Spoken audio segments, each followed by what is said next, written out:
In this video, we are going to discuss everything about resources and commodities in Mines of Nations. Let's start with distribution of resources on the map.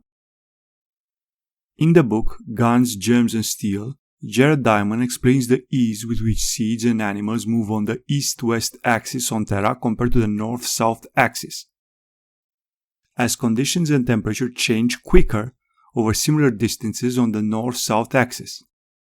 Thus, on Earth, resources are bound by the north-south axis. Seeds travel east and west, but do so with great difficulty north and south. This picture illustrates the 13 zones for plant life. Some plants grow in more than one zone. While tall maps in Mines of Nations have a resource distribution consistent with what you see on Earth, wide maps do not, and we have a lot more wide maps than tall maps. So, we usually distribute plant life on an east-west basis instead of north-south basis. From a roleplay perspective, this is justified by the fact that the events in the game happen on a different planet with a different rotation and or position in its solar system. In this wide map, 1, 2, and 3 represent areas with unique resources. So the map is broken in 3 equal parts. The resources the game uses are randomized in each seam, then grouped in 3 groups and placed on the map. By exploring only in Sector 1, you will only find biological resources that are grouped into Group 1. This encourages trade with nations on the other side of the world, nations that have access to biological resources we do not. The spice trade on Earth is a perfect example of such a trade route. The game does offer a chance to adapt resources to local climate, see jobs, selective breeding, and the video I made about it. Each province, based on tags, flatlands, mountains, hills, coastal, fertile, capital, has a percentage chance to have a typical resource. For example, mountain provinces may have a chance of 25% to have iron, 30% to have sheep, 30% to have medicinal plants, 0% to have vegetables. Flatlands may have a chance of 10% iron, 10% horses, 25% to have resources that can be turned into a writing medium, 5% to have vegetables. Chances may vary and may be changed from sim to sim.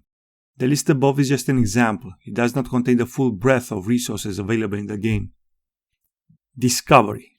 What resources each province produces becomes apparent once a province is conquered, annexed, colonized, or explored. Icons for each resource are added to the province panel. You can explore a province to discover its resources ahead of a possible colonization. Tap an unaligned province on the map, then explore.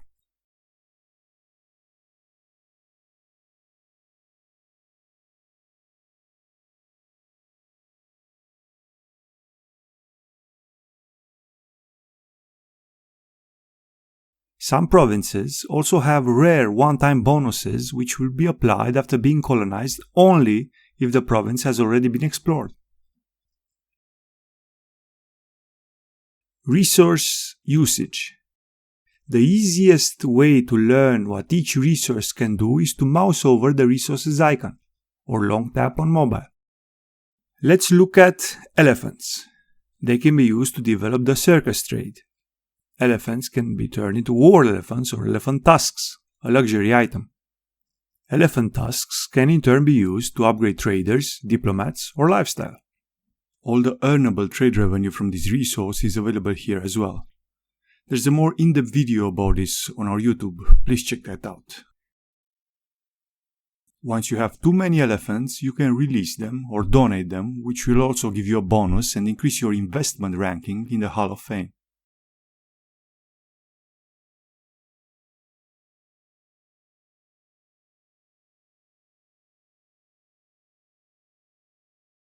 You can filter the economy by resource used. Just toggle this button. Then tap Elephants and now we can see everything that involves elephants. In the same Specialist Group section, every time you try to assign an unassigned Specialist Group, you'll be prompted with a list of possible currencies. Most of the time it's a resource or a commodity. But other times it can be a national variable like average lifespan for the tobacco industry and chronic diseases for the sugary drink industry. All the possible usages are listed under can be spent on in the resources tooltip. So if you want to start producing war elephants, just assign a specialist here. You can upgrade this industry later and instead of a 2-for-1 conversion, reach a 2-for-2 conversion after 2 upgrades. Wonders. Another usage that is not listed in that tooltip is wonders. On each province, if you scroll to the bottom, you can start a multi-century construction. Wonders usually cost some form of stone, paint, and/or sculptures.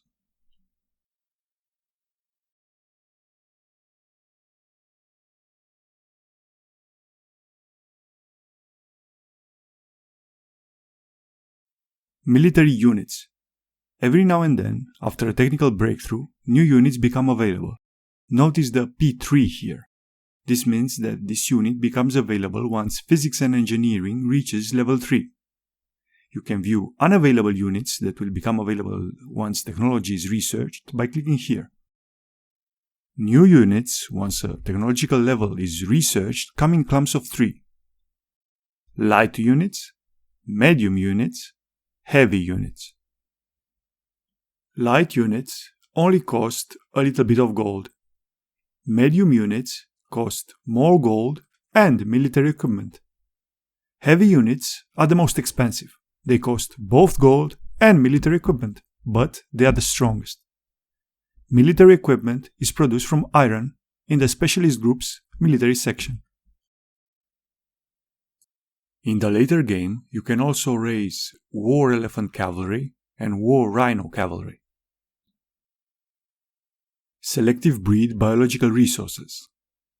Rare biological resources, plants, fruit, and animals can be produced in our own territories, despite originating in faraway lands. You need to get a list 1 via trade, and you can do it in the Specialist Group section. See this video for a more detailed walkthrough. That's the summary for resources and commodities. Thank you for watching.